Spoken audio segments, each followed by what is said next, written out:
Welcome to another episode of PPL Pod. Today we are taking a deep dive, and I want to start by asking you to just try to imagine a very specific scenario. Okay, I'm ready. Paint the picture. So it's 2 in the morning. Naturally. Right, always 2 a.m.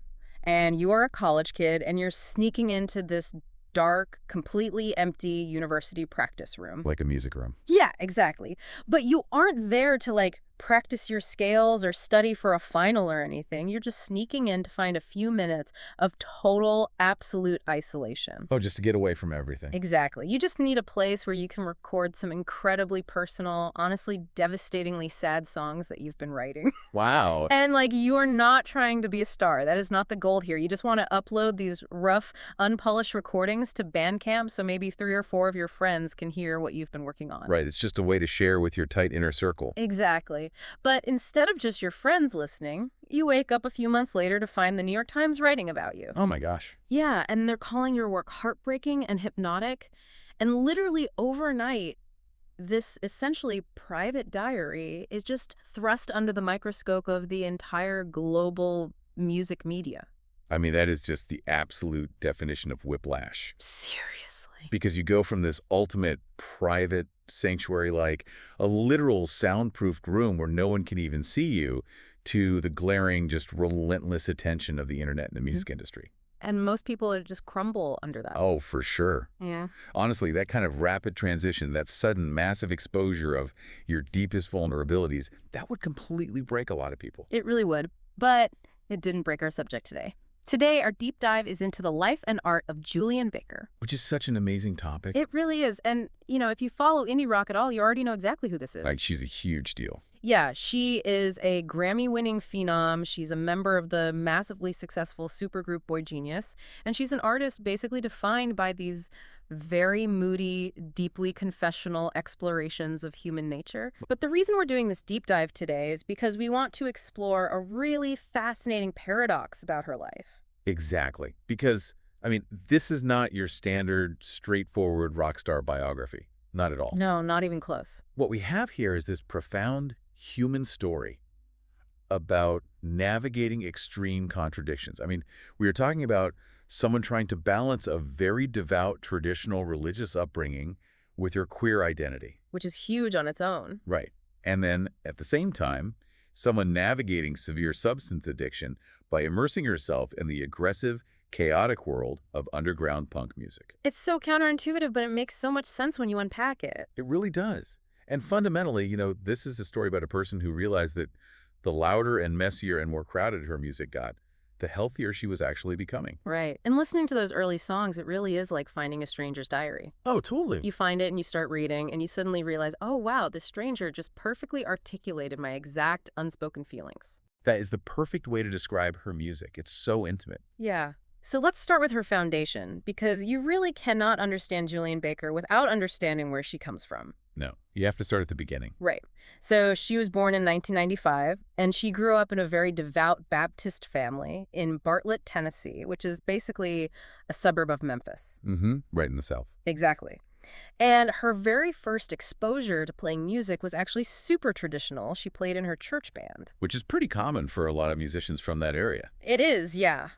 But there's this one detail about her childhood that immediately jumps out from our sources as just incredibly defining. Oh, about her parents. Yes. So both of her parents worked in physical therapy, but when her father was in his 20s, he actually lost his leg in a motorcycle accident. Wow. That is just a massive trauma to go through so young. Completely. And after that happened, he actually dedicated his entire life to creating experimental prosthetic limbs. See, that is just such a vital piece of context. It really reframes everything, doesn't it? It does. Because think about what that teaches a child on a subconscious level. Yeah. You're growing up in a house where the daily work, the literal family business, is about re-engineering broken parts. Building something new out of the trauma. Exactly. It's about taking a profound loss or a physical break and mechanically building a framework so a person can keep moving forward. Right. That whole ethos of mechanical resilience, of surviving a fracture by building something new, that is absolutely woven into her DNA. It makes perfect sense, especially when you look at how she actually constructs her music later on. Oh, for sure. The architecture of her songs is so deliberate. Right. But okay, as a kid, she doesn't just stay confined to playing quiet acoustic guitar in the church band. No, not at all. She actually sees Green Day on television, and it just flips a switch in her brain. She starts listening to My Chemical Romance, Death Cab for Cutie, and then she plunges straight into the underground hardcore scene. Like the heavy stuff. Yeah, metalcore, scream. We're talking bands like Under Oath and The Chariot. Which is quite the leap from Sunday morning worship. Well, this is exactly where I have to stop and ask you about this, because I honestly don't get this jump. The big jump. It is. How does a kid raised in a strict, devout Southern Baptist environment who spends Sundays playing polite church music suddenly reconcile her life with the absolute ear-splitting chaos of screamo and the punk scene? I mean, they seem like completely incompatible universes, right? Yes. They seem like polar opposites. And from the outside, they totally are. But you have to look at the mechanism of what that punk scene actually provided for her at that time in her life. Okay, what do you mean? Well, as a young teenager, Baker was struggling pretty significantly with substance abuse. Her internal world was extremely chaotic and honestly very painful. Right. So when she found the Memphis house show scene, and specifically the straight-edge punk subculture within that, she actually found a lifeline. A lifeline in a mosh pit. Yeah, literally. And for anyone listening who might not be super familiar, straight edge is a subculture within punk rock, where the participants explicitly swear off alcohol, recreational drugs, and sometimes even things like caffeine or promiscuous sex. Oh, wow. Okay, so it's a culture of extreme musical aggression, but also extreme personal discipline. Exactly. It gave an addict a very strict set of boundaries, but it wrapped those boundaries in a culture that was radically, fiercely non-judgmental. That is so interesting. Right. If you're struggling with your demons, playing quiet, polite acoustic music in a church might feel suffocating. You have to hide everything. Because you're trying to keep up appearances. Exactly. But standing in a basement, surrounded by people screaming their lungs out, looking out for each other in a mosh pit, while all agreeing to stay completely sober. It matches the internal intensity? Yes, it matches the intensity of your internal pain, but it provides a safe communal container for it. She found a type of salvation in those underground spaces that the traditional church just wasn't offering her. That is incredible. So the noise itself was actually a safe harbor. Which is such a beautiful paradox. It is, and it makes the next phase of her life so deeply ironic. So we moved to her college years at Middle Tennessee State University, or MTSU. Right. And this is where that 2 a.m. practice room scenario from the intro actually happens. But the fascinating part is what she was actually studying at the time. She wasn't an English major yet. She originally majored in audio engineering. Right, she actually had a campus job in the AV department. Yes. So she is literally taking classes on the science of high-fidelity sound. Right, learning how to compress a vocal, how to balance frequencies, how to make a recording sound absolutely pristine and flawless. And yet, what does she do? She bypasses all of that expensive, polished knowledge. Completely ignores it. Yeah. She writes an EP called Sprained Ankle in her dorm room, and she records it using free studio time that a friend managed to scrounge from an internship. Just super DIY. Totally. It is incredibly lo-fi. It's basically just her, a guitar, and sometimes a piano. It actively defies every single polished industry standard she was being taught in her classes. Mm-hmm. Why does someone who knows exactly how to make perfect sound choose to make something so fragile and unpolished? Because the fragility was the entire point. Really? Yeah. I mean, the raw, unpolished nature of that recording is exactly what made it feel like you were reading someone's private diary. Oh, that makes sense. Right. When she put it online in 2014, and then when 6131 Records officially picked it up and released it as an album in 2015, it caught fire precisely because it didn't sound produced. It sounded like a secret being whispered directly into your ear. But you know, that intimate whisper came with a massive psychological cost when she actually had to take it on the road. Oh, the touring was brutal on her. Yeah, if you look at how she performed during this early era, it was highly unusual. Yeah. Because normally you go to an indie rock club and it's a loud, rowdy place. People are drinking, they're talking at the bar. Yeah, just standard concert stuff. But at a Julien Baker show, the audience stood in stunned, reverential silence, like dead quiet. Wow. And it was just her on stage, completely alone. And she wasn't just strumming an acoustic guitar, she was relying heavily on a loop pedal. And we really need to break down the mechanics of what performing with a loop pedal actually requires, because I think it perfectly illustrates the intense pressure she was under. Yeah, explain how that works for people who haven't seen one. So a loop pedal allows a solo artist to record a piece of music live on stage and then immediately play it back on a continuous loop. Okay. So she would say, play a guitar riff, step on the pedal, it would repeat. Then she'd play a bass line over that, step on the pedal again.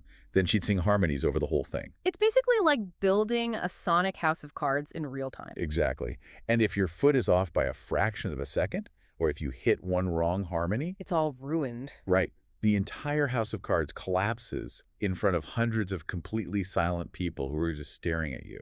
That sounds terrifying. It is. You are acting as the drummer, the bassist, the rhythm guitarist, and the lead singer all at once.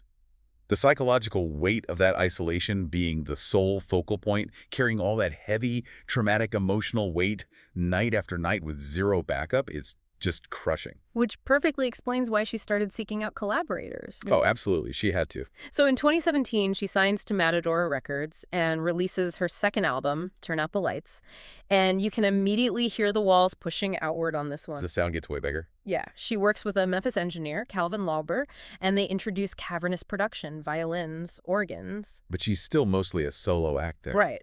The real shift away from isolation happens in 2018 when she forms the indie supergroup Boygenius alongside Phoebe Bridgers and Lucy Dacus. Which was just a massive moment in indie rock. It was huge, like the Avengers of indie rock. But, okay, I want to challenge this move a bit because from an artistic branding perspective, I honestly don't get it. Okay, why not? Well, she spends years building this hyper-intimate, lone wolf, fragile brand. That is why her fans love her. Right, that's her whole identity to the public. So doesn't joining a massive supergroup with two other huge, very distinct personalities risk completely diluting the very voice that made her special in the first place? I see what you're saying. It feels like a commercial pivot that could have easily alienated her core fans. It's a completely fair question. But if you look at the reality of the situation and what the sources show, it was the exact opposite of a commercial pivot. It was a survival mechanism. The survival mechanism. Yeah. Finding Bridgers and Dacus, and it's worth noting that Dacus is actually Baker's partner now, didn't dilute her voice at all. It fortified it. How so? Well, think back to that sonic house of cards we just talked about. Right, the loop pedal stress. Exactly. The pressure of being entirely alone with your trauma on stage every night. Forming Boygenius provided a scaffolding. It gave her a safety net. Oh, because she wasn't alone up there anymore. Exactly. Suddenly, she wasn't the only one carrying the emotional weight of the room. She realized she wasn't alone in her artistic neuroses or her ambitions or her anxieties. She found her peers. Yeah. And having that family beside her actually gave her the psychological freedom to take even bigger, braver swings in her solo art later on, because she knew she had people who would catch her if she fell. That is so profound. And honestly, she desperately needed people to catch her because the success of Boygenius didn't magically erase her internal struggles. No, not at all. In fact, the sources point to 2019 as arguably the darkest crucible of her entire career. It was a remarkably difficult year for her. The intense touring schedule finally caught up with her. She had to cancel dates. She was battling severe depression and OCD. Yeah. And most significantly, she was struggling again with her sobriety. Which is just so incredibly hard, especially when you're in the public eye. It is. But amidst all of this chaos, her response is incredibly revealing. Because she didn't just hide away. She actually went back to MTSU to finish her literature degree. I found that so fascinating. It's such a grounding mechanism. Right. When your life is completely spinning out of control on a public stage, you return to a structured environment. You go write essays. You focus on something you can actually control. It's a way to tether yourself to reality. Exactly. But there was another layer to the pressure she was under in 2019, and it had to do with how the media was treating her identity. Oh, the labeling. This is such an important part of the story. Yes, because she had come out as a lesbian at 17. And while her own family was, in her words, radically accepting, she had a front row seat to immense suffering in her community in the South. She saw what others went through. Right. She watched friends get kicked out of their homes or sent to conversion therapy.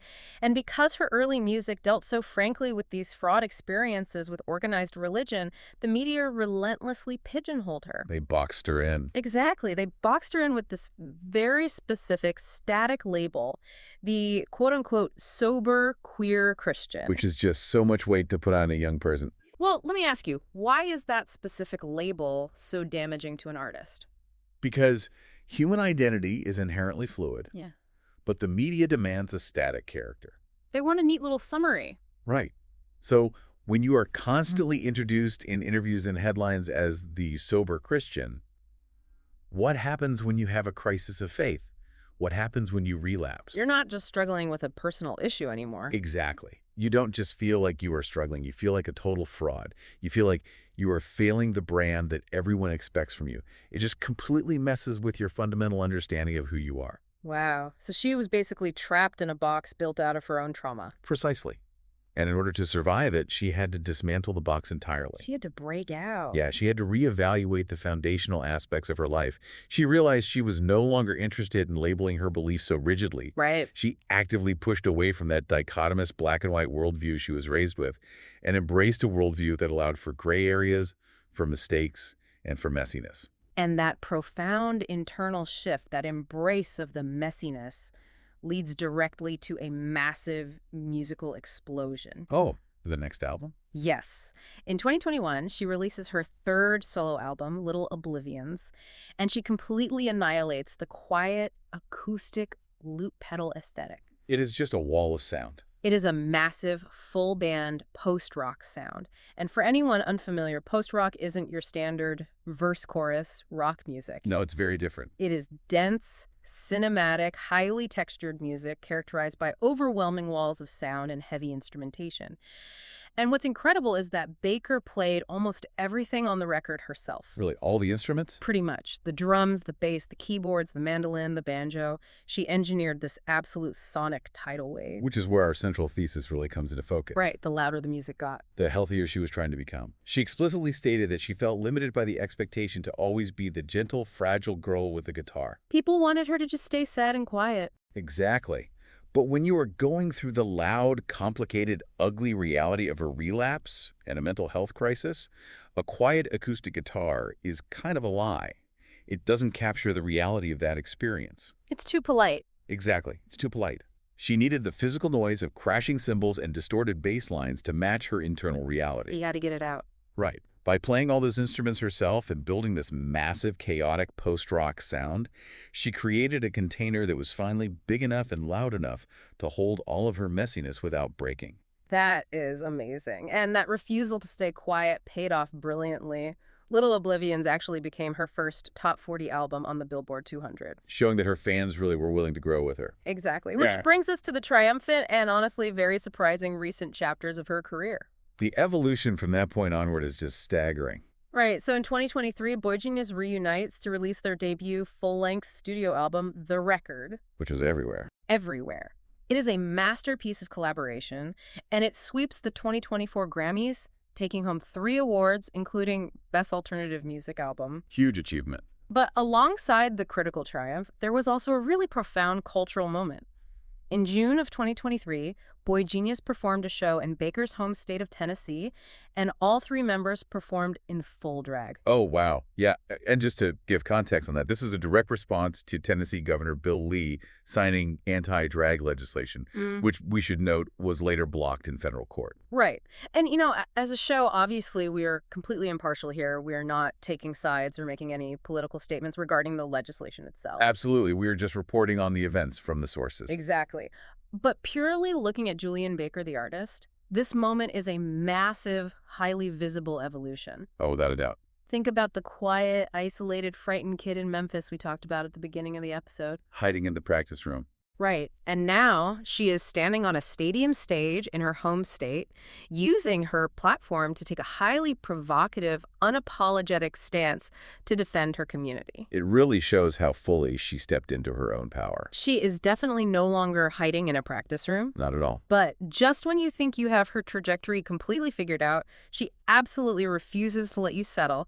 She throws another massive curveball. She always does. Early in 2024, at the absolute height of their Grammy-winning fame, Boygenius announces they are going on an indefinite hiatus. Just walking away at the peak. Yeah.